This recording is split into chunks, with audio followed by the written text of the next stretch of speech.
Good evening, everybody. Welcome to our Women on Wednesdays event. I'm Betsy Fischer Martin, and I'm the Executive Director of the Women in Politics Institute here at AU. And for those of you who may be new to one of our events, WPI is a nonprofit and nonpartisan institute in AU School of Public Affairs, and we aim to close the gender gap in political leadership. And we do that through research, through conversations like this one, academic programming, campaign training programming that all help women build the skills and the confidence and the networks to lead. And so as we close out our full month of Women's History Month programming, tonight is a perfect ending to that. We have a conversation that actually really fits our mission because it's all about helping you all, helping women grow, lead, and move forward with greater purpose and confidence in their careers and in their communities and in their lives. So we're really pleased to be joined tonight by Emily Lampkin for a conversation about her new book, Duct Tape and White Lies, A Woman's Practical Guide to Real Life Success. Emily is a highly respected speaker and advisor and has had a terrific career in Washington. And she's one of Washington's most trusted connectors through her work as the founder of the Women's Leader Series. And through her leadership, she has really helped women strengthen their voice and sharpen and extend their networks and step up into leadership. And she's also been kind enough to share her wisdom and her strategies with our institute and our We Lead campaign training program over the years. So we are grateful to her for that as well. And what I find really especially appealing about Emily's approach is how practical and real it is. It meets women sort of all ages where we actually are in the middle of our busy lives and competing demands and big ambitions filled with self-doubt and everything else, right? So it's a really great sort of roadmap, and we're thrilled that she can take us through it with her. And I think that message is going to resonate with a lot of you all, especially young women who are early in your careers and asking some real questions. You know, how do I build confidence? How do I find my voice? How do I create opportunities for myself? How do I move forward? So thank you, Emily, for being here and helping us kind of go through some of those questions. And speaking of questions too, please feel free to put yours in. Don't be shy. This is all about using your voice. So I expect to see a lot of questions in the comment and the question tab on your screen. So feel free to type those in during our discussion, and we'll save some time for those as we go or through the end. So with that, Emily, thank you. Thank you. Thanks for having me, Betsy. Want to start with thanking you for being somebody, both to me and who has the reputation you've earned around town, as being a woman who has chosen to be a woman leader and to do it with grace and kindness. So I'm grateful to you. Well, thank you. And I wish starting out in my career, I would have had some of your great advice in the book. Oh, So let's start, Emily, with this great title, okay, because it gets people thinking, and you can explain it to us a little bit. Duct tape and white lies. Tell us, what that really is meant to capture in the book. so it began as the answer I always gave people when they asked, primarily women, would ask around town, how do you do it all, Yeah, Emily? And I wanted to dissuade everybody from thinking that my life was perfect because I know oftentimes people's lives look terrific from the right. outside. And by the way, perfection is unattainable and miserable. And we all need more fun and less perfection. And I wanted everybody to know you can have what you want, but we live our lives in the messy middle, and that's okay. And I do think with perfection, right? It's sort of, and especially in these days with, Instagram and social media, and everything is just kind of filtered to look like perfection in so many ways. And life is not like that, you know? It's not. I mean, we all piece this together all day, every day. In a recent interview, someone asked me, what does a typical day look like for you? What does it look like for you raising a family, having a job, doing all of these things over the last 25 years. And I said, every day is different. We all Right. know that. We all appreciate you'll get a call with some bad news. You think you don't have a quiz that day. All of that stuff is just how we deal with life. And that is where we really make our mark as women leaders. It is how we choose to carry ourselves in life. And I always use the phrase, no one dictates my character but me. How Mhm. you choose to carry yourself is incredibly important. And you outline in the book, you've said women who thrive tend to be strong in three main areas: selling you, widening the circle, and going now. So, could you walk us through a little bit of that and what those ideas mean for those who haven't read the book yet? Yes.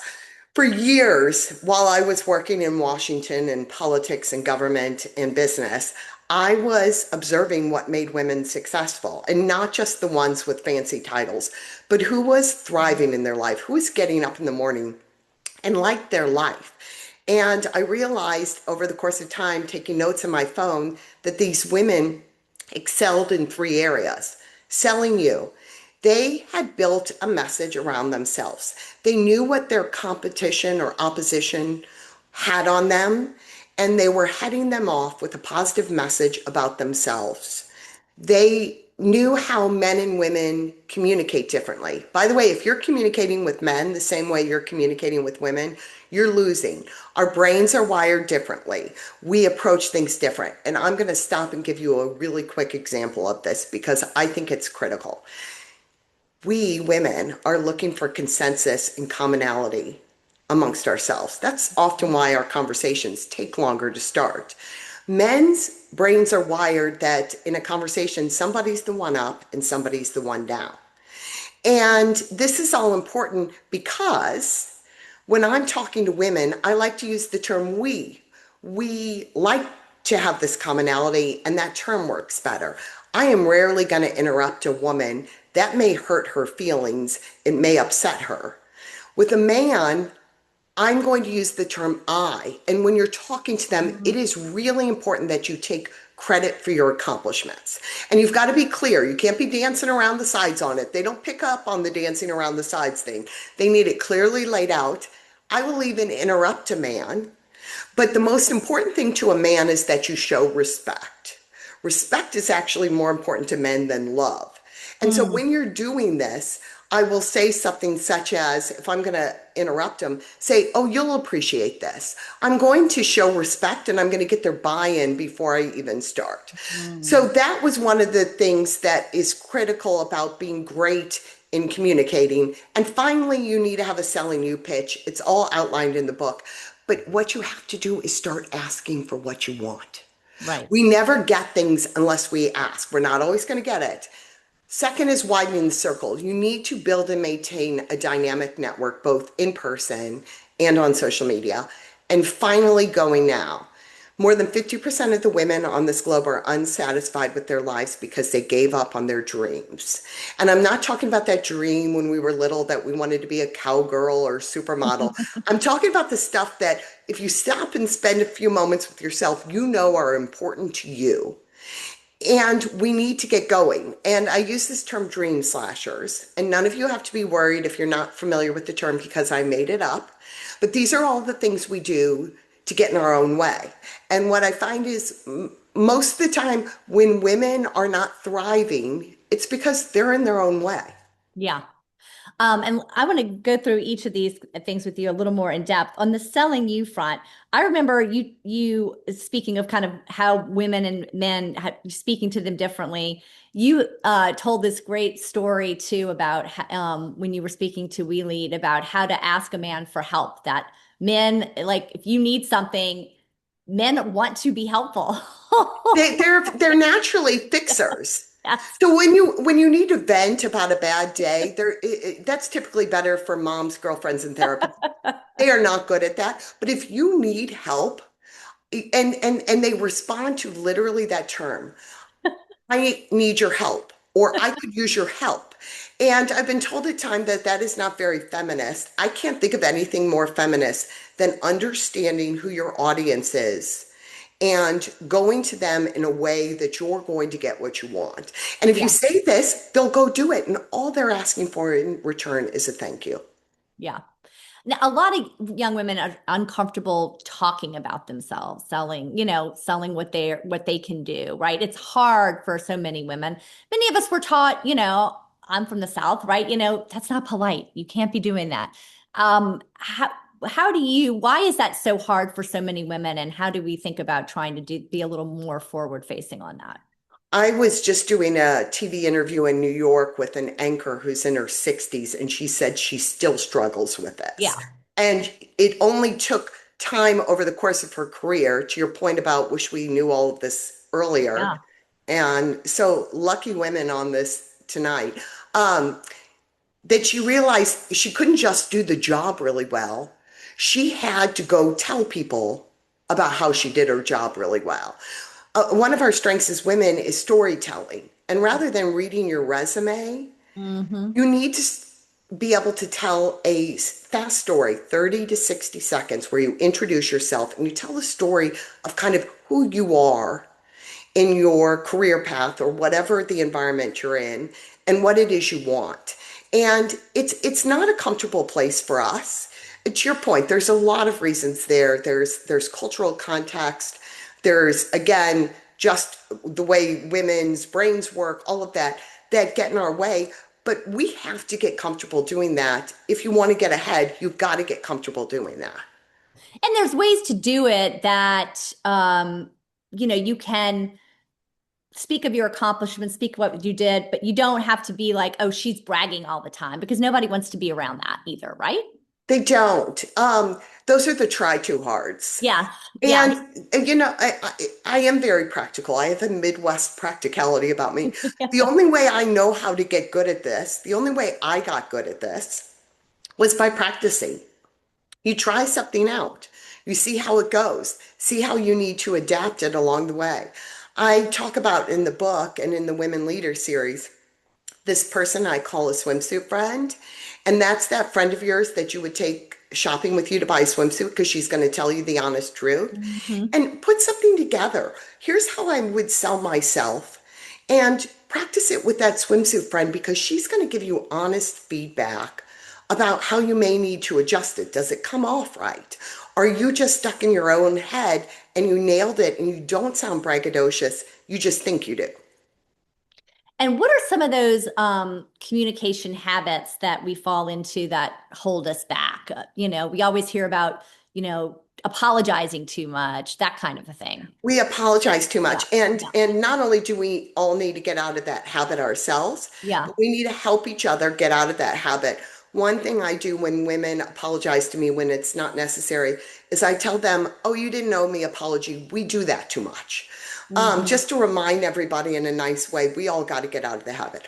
Oversharing, especially at work, oversharing information. And when you are balancing a lot, if it's that your mom's sick or you've got young kids or anything, we often provide too much information about what we have going on in our life. I always tell the story, you can see it over my shoulder. I have three boys who played football. Every fall, my priority was those football games. And if somebody asked me for a meeting at the time when one of my boys was going to be on the football field, I told them, remember, I also believe in the value of white lies. I tell them I already have a meeting at that time. Here's some other ideas for a time we can meet. It's none of your business where I am. And it leads people to have the opportunity to decide if your priorities are what they think your priorities should be. And we've got to not let people have that option. And you've also told the story too, speaking of the duct tape, that you've had like, picking up the kids from school and you have like a daily conference call at 6:30 and you've got like a seat full of kids I and mean, literally, right? it was literally, and that one sticks out in my head because it was more than any other merger and acquisition I worked on, was the one where literally every Gucci Gulch lobbyist and lawyer was on this call, and it was me. I was the only woman.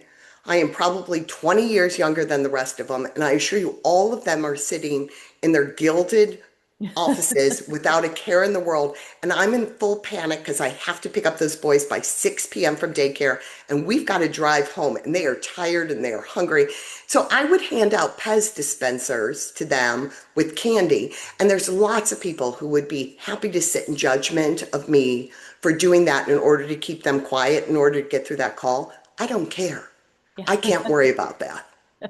Just like get it done, right? Which is another one we get stuck in. What Yeah. do other people To judge say. my trade-offs? Yes. You Yeah. can't worry about what other people are going to think about your trade-offs that you make in order to make the day work. Yeah. And I'm glad you mentioned, and you have this whole section kind of in the book, when to say what to whom, right? Going back to that point too, because there's also like when to post what to what too, is something I think that, people should think about as well. I think social media is such an important and useful tool, but it Hmm. can be a massive hindrance. I had hired a woman as a contractor a couple of years ago, and she had told me that she had to cancel our call at the last minute because she was sick. And next thing I do, I see her on social media singing and dancing in the rain in New York City, where she doesn't live with her boyfriend. You got to be really smart if you're job hunting, if you Yeah. have clients, about what's out there. That white lies can turn into a big problem. Not good. Yeah. Not good. Yeah. Unimpressed. So once you have sort of this clear sense kind of your own voice, the next challenge is kind of figuring out how to build those relationships. And so you talk about widening the circle, which is much more than sort of networking. Why do you frame it that way, widening the circle? First, I think it's important for us to remember that our network extends way beyond Yeah. somebody we meet at a conference or an event or a specific networking event. That we have friends and family. We also have all these people I call facilitators who are really important in our life. If it's the person who gets your coffee at the coffee shop every morning who knows what your order is, so you don't have to stand in line, that means you bought back 10 minutes of time. All of these people are important to widening the circle. You also, and we go through all these different types of people that you should have in your network. When you look at your network, you can't assume this is the person who's going to be important for this thing I want right now. You have to look at this as an opportunity to meet more people because you never know who's going to be helpful or useful or have insight. I talk about DC in particular. DC, the finance community in New York and the entertainment community in Hollywood have a lot in common. You're looking for two things, people and information. You can gain a lot of information just talking to the valet while you're waiting for your car on what's going on in town. And all of that better informs decisions you're going to make. Finally, perspective, Hmm. especially in this town. I got good in this business, and you don't get good in this business unless you're on one team or the other. And, but I do not limit my network in any way based on who agrees with me on things. That's not useful, and that's not really smart because we, first of all, have a lot more in common than we have different. And second of all, I want to have as many contacts as possible. Some of my biggest cheerleaders in town, some of the people who are the best at referring business my way, are people who I agree with on nothing on policy, who we've scratched each other's eyes out in political battles here. But there's a respect for who you are. And it also, you build confidence over the time by doing that. Don't you think that's getting harder and harder these days in No, Washington? no. No? No, I would disagree. No, I have at no point have I found it more difficult to be with a crowd that is a mix of people who agree, disagree. Maybe more difficult is the right word, but it's more rare that you are at social occasions I have found in DC that include a mix of folks from different political parties. Would you agree with that? You're at my house, right? Yeah, yeah. Your house is different, but normally these days, not half as much as I don't think it used to be. I do think that things have shifted a little Yeah. bit. I mean, I think you're right about that. But back to dictating your Yeah. character, Yeah. I dictate my character and I'm bringing everybody together. Yeah. And I don't have a problem with it. I mean, meaning I don't have people who misbehave in these settings Yeah. either because of it. You have a stat in the book. Women in the US and globally are 28% less likely than men to have a strong network. So this is something that's important. And can I tell you how much time I spent thinking about why that's the case? Because Yeah. I mean, my husband is one of the biggest lobbyists in town, and I still interact with so many more people than he does every day. And I'm trying to figure out how that could be. And then I realized, like many things, there are things we could, put our head through a wall trying to figure out why it is, or we can just fix it. And Yeah. so my goal was, let's just fix it. And I want to share with your audience some of my favorite tips for networking Good, because good, it's good. not as bad as you think it is. You anticipated my next question. Yay. Yeah. We're kindred spirits.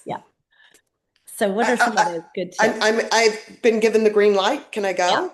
Take Okay. away. Yeah. First one, never go to an event without a plan. Mm. And not even just, I'm not even just talking about these official networking events. Don't Yeah. go to your sorority meeting, go to anything without having a plan. And your plan could be as simple as, I'm going to go sit by somebody I don't know as well and get to know them better. That's going to be my plan. And maybe I'm going to meet three new people and thank the host for having me. That way I get invited next time. Or you may be looking for somebody very specific where you ask the host, hey, can you introduce me to so and so or point out so and so to me? That's who I'm here with the hope to meet. And I use that host if it's not like an event that has 500 people, I will Yeah. go ask the host, even if I know who it is or what they look like, just so I can go up to that person and say, oh, the host just pointed you out to me. I was hoping to meet you. My name's Emily Lampkin. It just gives an extra connection where you don't feel as much like you're stalking somebody. Or Of sometimes you could even ask somebody that might know that person, hey, I course, really want to meet so and so. Would you mind introducing me? introducing me. And people are more than happy to do that, right? Absolutely. Yeah. Absolutely. My one of my recommendations with women is wear something or carry a handbag or something that's easy to start a conversation with you. Mm. Your grandma's brooch, a bright color, a fun pair of shoes. It makes it so much easier. And I use that all the time to start conversations with women about, your scarf is beautiful. Tell me about it. It's a Hmm. great way and an easy way to start a conversation with somebody. And people Tag like to team. talk about themselves more than anything. This is like another ways of Washington, right? Yes, you should know if you have a friend who likes this stuff as well, tag team. And Yeah. if you run into somebody you know well at the event, by all means, do not sit in the corner and talk to them. Say, hey, let's go meet people together. Um, scientific data shows it's better if you're going to join a conversation with three or more people. Typically, when there's two people talking, it's more difficult to kind of insert yourself. It also gives you a few minutes to just listen to what the conversation's about before you're Mhm. on. It's less awkward. Absolutely. Yeah. Have some questions in the can that you're willing to ask people, to your point, Betsy, because Yeah. people like to talk about themselves and always follow up with people. Well, what does that good follow-up look like? It's way overthought. It could be a Yeah. text, it could be an email, it could be a handwritten note. Um, it just needs to be, hey, I enjoyed meeting you. And one thing I always tell people in the note, let me know if I can ever be of help to you. It's a nice way to not be, I'm Yes. immediately looking for something. Or if Yes. you're following up and you actually need them, Yes. then say something like, can I get 15 minutes of your time? And I always remind people, if someone needs me, they need to make it convenient for me. They have to do it on my schedule. If I Mm. need you, I'm Mm. surprised how often somebody comes to me and says, I'd like your time, Emily. And then they'll say, only By the four way, I o'clock. live in Bethesda. And Yeah. you should come to me at 4 o'clock on Tuesday. I'm like, not happening. Yes. Yeah. Yeah, no, that's another good one. And I always like to think about it too with networking. It's just it's a two-way street. It should not be a one-way street. Like, and you might not think, and I feel like, I have this conversation with young people all the time, who get intimidated. And it's like, by trying to reach out to other people, it's like, well, and I don't have anything to offer. Well, yes, you do. It's called like, you were talking about traveling. Well, I've got some good restaurant recommendations in that town that you're going to. It doesn't have to be anything huge, but that just so that you have a back and forth and it's not, you're not always calling for a particular way to help yourself, I right? Because agree. that doesn't sustain a long-term networking. Or I mean, that brings us into kind of mentoring. And so, once something moves to networking towards having a relationship and a mentorship relationship, like what does that look like? And what do people misunderstand about mentorship? I have a different opinion on mentorship than a lot of Hmm. people. In my mind, it's come to the point where there's this oracle of a person out Hmm. there, and you've got to identify them, and they've Hmm. got to commit to you. And it's almost like you guys are dating or something, like you're together. And here's what I suggest. You should ask for advice and information from as many people as possible. If you think somebody likely has wisdom on a specific area, ask them for, I say that. I believe that you have a lot of wisdom on foreign policy and a lot of experience. I'd like to get your advice on a few things for 15 minutes. How do you like your coffee? I'll bring it with me. Yeah. Um, at the same time, you need to realize that everybody who gives you advice, none of them will ever have all the information. You're the only one with all the information. So people are offering just that advice. They're your decisions to make because you have all the information. And then, drum roll, you're the only one who has to live with the decisions you make. So you want to make them yourselves. You also put a lot of emphasis on reliability. Why is that quality so important, sometimes overlooked? I talk about when I go do the Women Leader series, I started out by asking women what are characteristics or traits that they find are important in women leaders.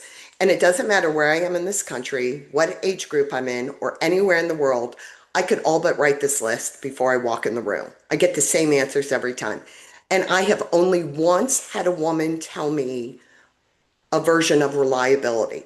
Mm. If you cannot be counted on, you cannot be a leader. And I'm not talking about a leader, the president of the United States or the CEO of a company.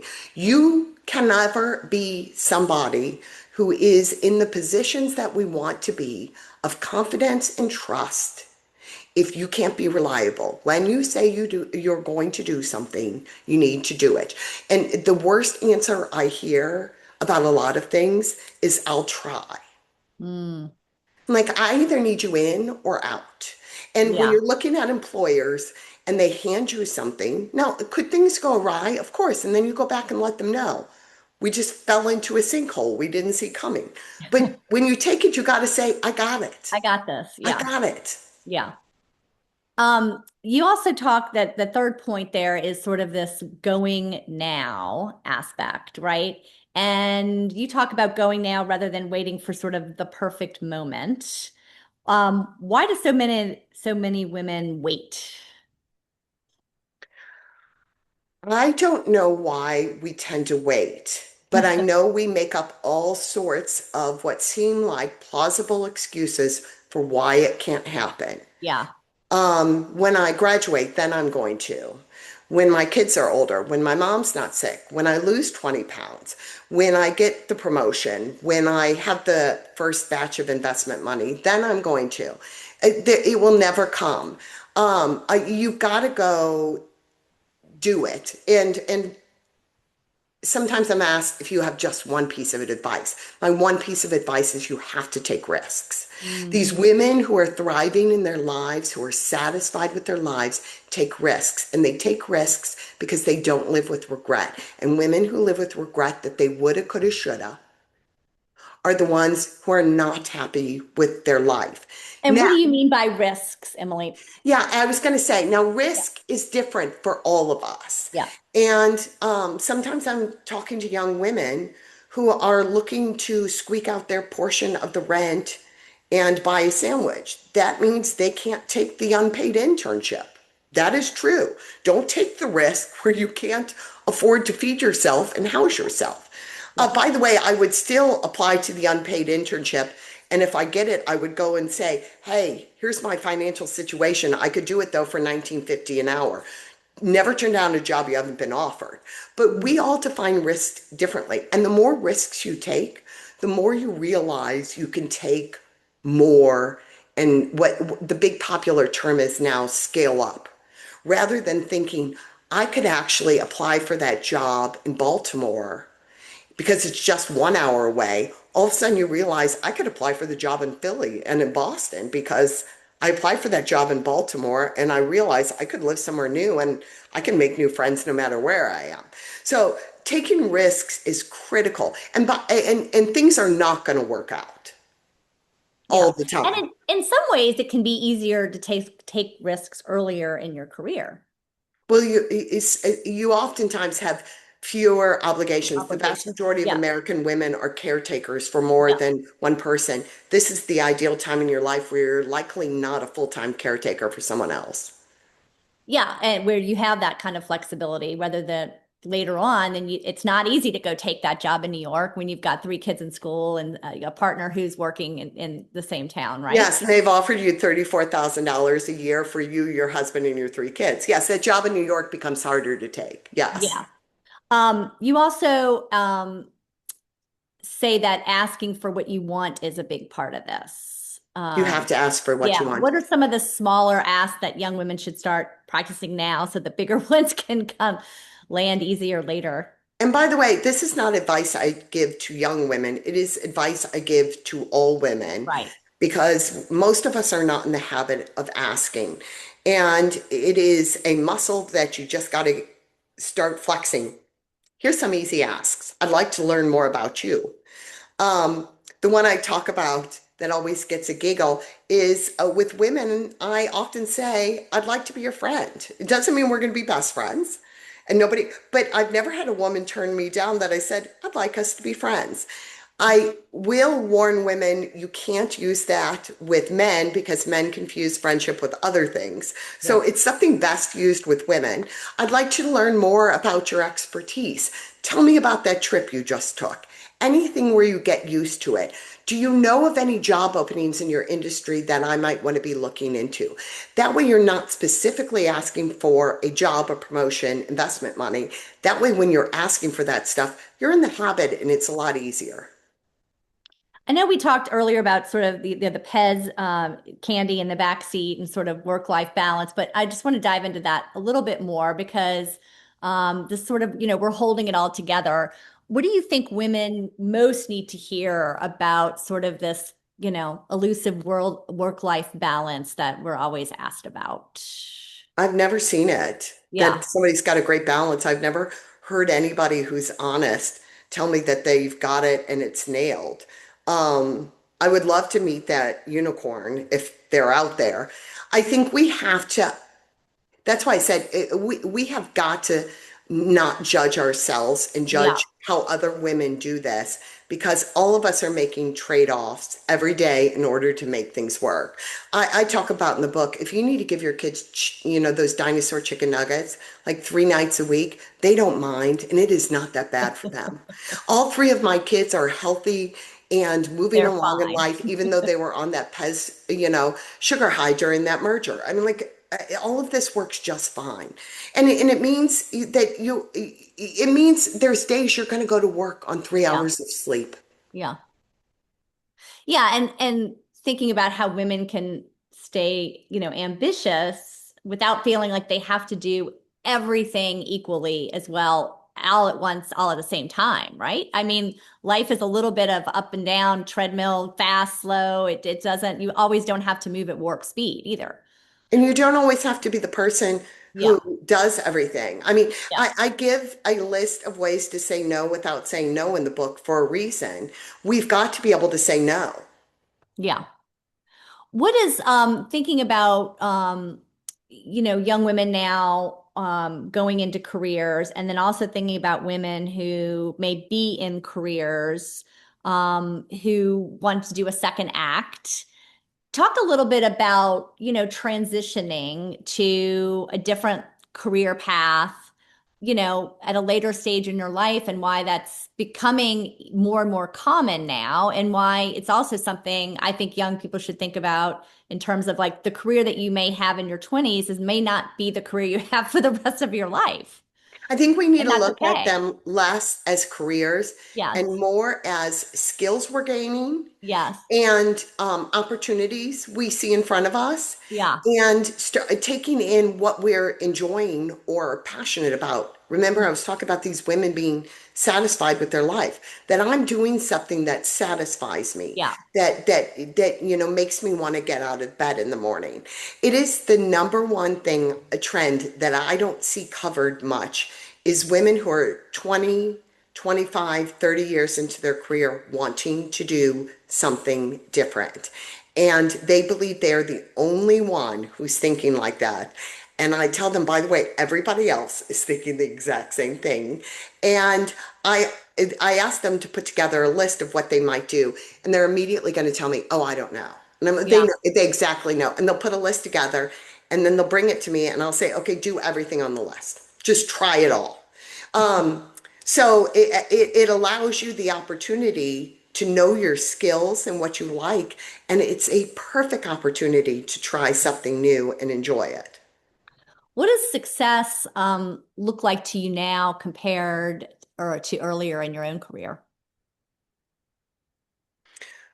Betsy, I don't think anybody's ever asked me that. Success has always, I think underlying success has always been to me um, something that I think every day gets me going, not only because I'm enjoying it, but Hmm. because it's a challenge. And I like every day being a challenge. I'm going for something.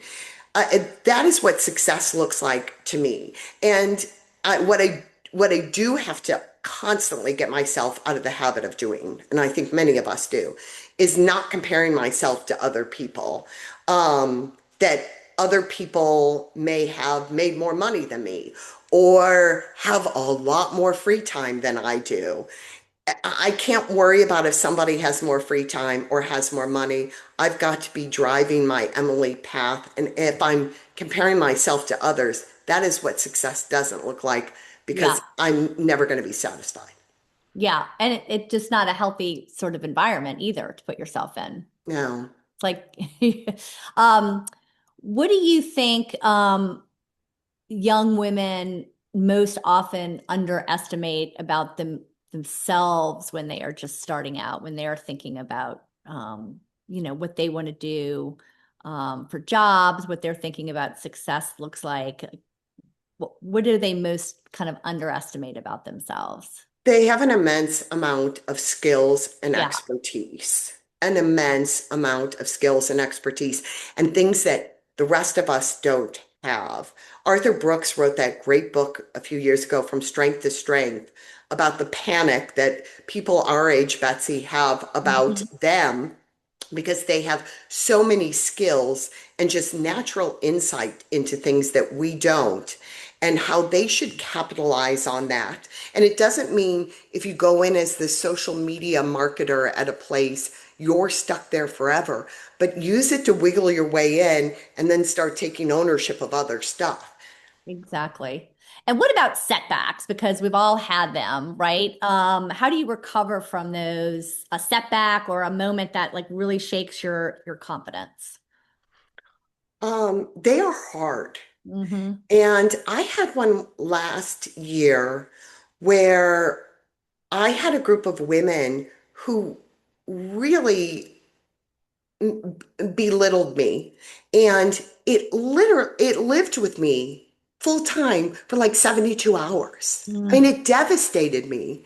And I got up one morning and I was like, Emily, they're either owning you or they just get erased from your brain today. I mean, you've got to make a choice, Emily. They've now owned 72 hours of your life. How much more time are they getting? I Mhm. want to dissuade any of you from thinking that things are different for us because we've been in business for a long time. Parts of this never change. But what I do know is you've got to push forward. There is no other option but to push forward. If you have to step back because you have something big on your plate at that time, that's okay. But you can't quit altogether. One thing I've found about women is when they, for example, gave up their network because they had children and just gave up contact with everybody and then try and come back 10 years later. It's so much more difficult than choosing to sprinkle people in your life over the course of that 10 years. Always keep this around in one form or another. And the book lays out exactly how you can do that. But just Mhm. never give up. Yeah, and I think also too with, with setbacks, I think we sort of internalize them more and think of their consequences more than other people do. Like, if there's a screw up you made at work, like you are like you living with that, you You're just like, keep thinking and about it's it like and this. everyone else has moved Mhm. on. And are just every time you think about it, you just, how could I have done that? How could I have made that mistake? Meanwhile, nobody else is even worried about it. And you've spent all this time just beating yourself up. Yes. And I feel like we do that, women do that a lot. And it's just like, just move on, right? It's okay. I had this young woman in Brussels last year, uh, closer to age to most of the women on this call, who was working for an American attorney there. And she said, I know he looks at me and thinks she's young, she's Latina, and she has no experience and doesn't know anything. And I said, I'm guessing what he's thinking is, gosh, I hope I don't say the wrong thing and she sues me. Like, he's not thinking what you're thinking at Yeah. all. It's not Yes. even crossing his mind. He's Yes. like, oh my gosh, she knows all these things I don't even know anything about. But that kind of negative voice in your head is taking up a lot of space and probably affecting how you're presenting yourself and your own confidence, right? It affects how we carry ourselves. Yeah. Absolutely. Yeah. Couple of questions here. I think I've hit some of these, but let's see. Oh, this is a good one. Tell us more about the Women's Leader series. Talking about mini acts, I Yeah. kind of, my mind is everywhere. I have all sorts of things I'm thinking about. By the way, I have thought to do so many things and I've taken action on so many business ideas. Most of them have been utter failures, but I've learned a lot. I was, as I said, I was observing women and I decided there was nothing else out there like I thought needed to happen for women. So I put together a business plan. I put together my ideas. I went to some people I know who own a training center and said, I want to go try out this idea and I want you to pay for it. And they said, okay. And so I went out and started trying this out and it went gangbusters.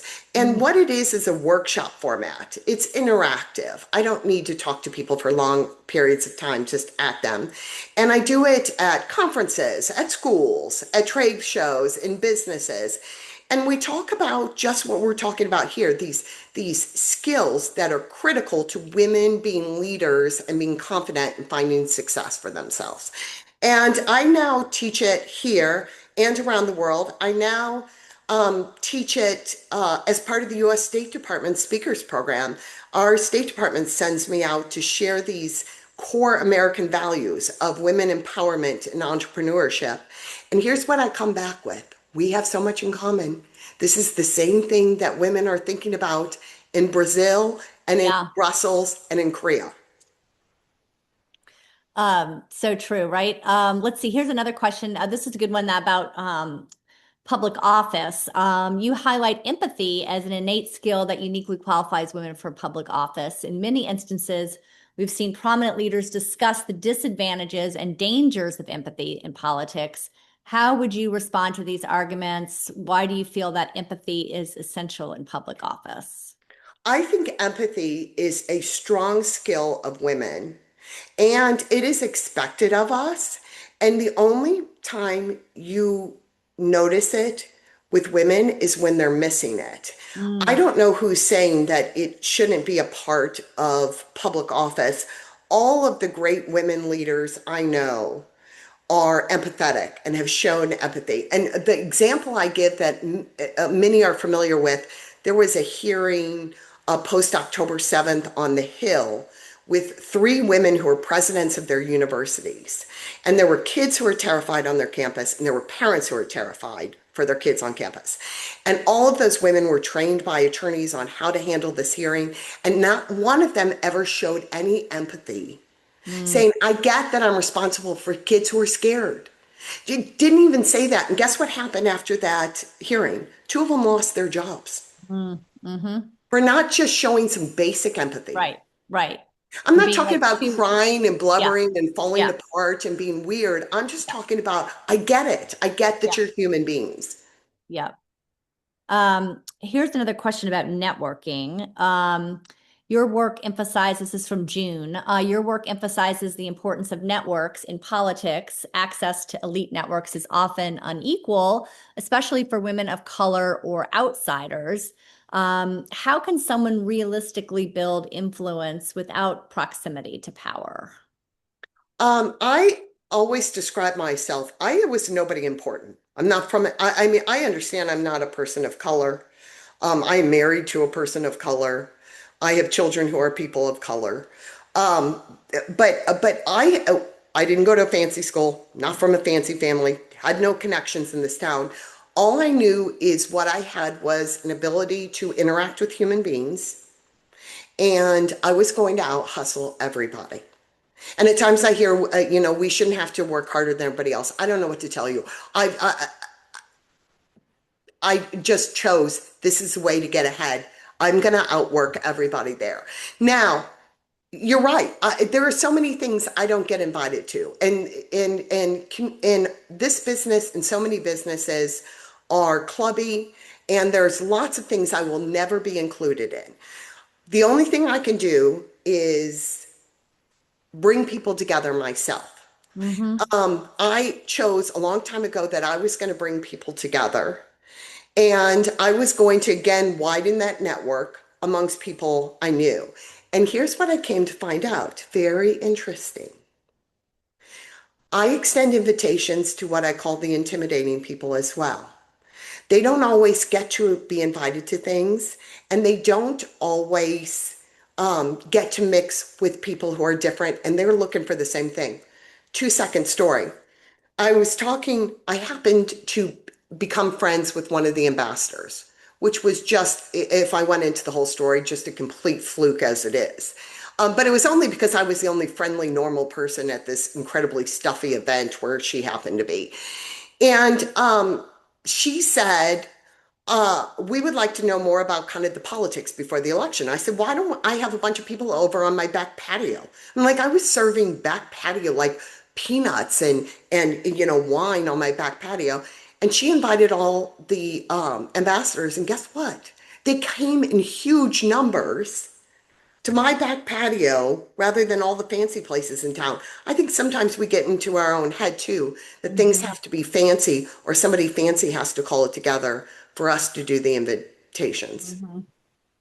Um, Here's a question. Says you've talked about having a lot of ideas and wanting to do 500 things all at once. This person says, I feel that way all the time. How do you prioritize which ideas you want to pursue if you're equally passionate about all of them? You need to, again, you're the only one with all the information and you have to Yeah. live with your decision. Sometimes I order them or this one's going to be priority one. Sometimes I give them pros and cons. That one's going to cost me a lot of money. This one I can try that won't cost me money, Yeah. and just figure out where you go and what works for you. Yeah. Sort of doing a kind of analysis.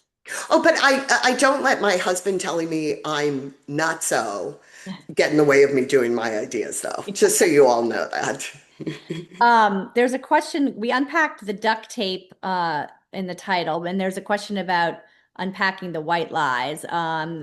Alexander is asking, would you tell us more about white lies? Yeah, and I give examples in the book. One of the examples is there are days where you're having a really rough time at home. And this is part of kind of who you tell what to whom as well. And if I go to work one day and the bottom is dropped out at work, I might tell my executive assistant, like, listen, the bottom's dropped out at home, but I'm not going to tell them all the details. Yeah. But almost everybody else I'm going to interact with, a client, a boss, if it's not like, critical, I'm just going to say, fantastic. How are you, Emily? I'm fantastic. That's a white lie, but those are the kind of things you need to say. And the other example I always give is that I taught my boys from an early age, every time we see a new mother, I mean, she's exhausted and looks Yeah. awful. We tell her she's beautiful. These are all good things to do in life. These are not bad things. Here's a question about for someone who feels stuck in a job or unsure of their next move, what's a practical step that you can take on that? I would start researching things that you're interested in and start gaining information. I would not necessarily leave a job um, because you're not sure where it's going to go. And I would start gathering information because information will often guide you to what you actually want to do. Do I think that you can't quit your job sometimes? I do think you can quit your job sometimes. And I do think sometimes we need to quit a bad job, but not often. I think gathering information about something that excites you is a good way to start when you're in something that you don't like or think is dead ending. I think people also struggle with just a place of, I don't know if complacency or overly comfortable is the right word, but I've talked to women who feel like, they're fine, like everything is working, but maybe that there's another challenge ahead, or maybe should they start to look for something that's a little bit more exciting, but it's can also be a little bit risky. Like, why give up something that is just fine, that there's not a problem? How do you think about advice on that as well? I think these are the trade-offs. Yeah. And again, don't have all the information. There are Yeah. times in your life where it's best to just have a stable job that Yeah. isn't overly challenging because it allows you to have other challenges in other parts of your life or to have more free time to do things you want to do. But Right. there's other times where you're like, I don't want to be doing this anymore. And that's okay. Yeah, you just have to take kind of an inventory of whatever priority you have at the time, right? Yeah. Yeah. Great. Well, this has been terrific advice, Emily. Thank you so much for sharing it with us and for sharing your stories and your experience. We have the link in the chat to buy the book, and you purposely did it in paperback, so it's very accessible for people, right? To be The able to get a hardback hold of. books can be like Yeah. $33. This Yeah. one is just under 20, and that was on purpose. Yes. Yeah. So that's great. And we have a couple of links on the chat, and we hope all of you got as much out of this as we thought you would, because it's really great advice. And we also have some other events coming up. We'll be sure to email you all. We have an event in April for Women on Wednesdays, so we'll let you all know about that. And again, Emily, thanks for sharing your wisdom and your time with us. We really appreciate Thank you. Oh, you women, go do your it. thing. I'm cheering for you. Thanks. Awesome. Good night, everybody. Thank Good you. night. Bye-bye.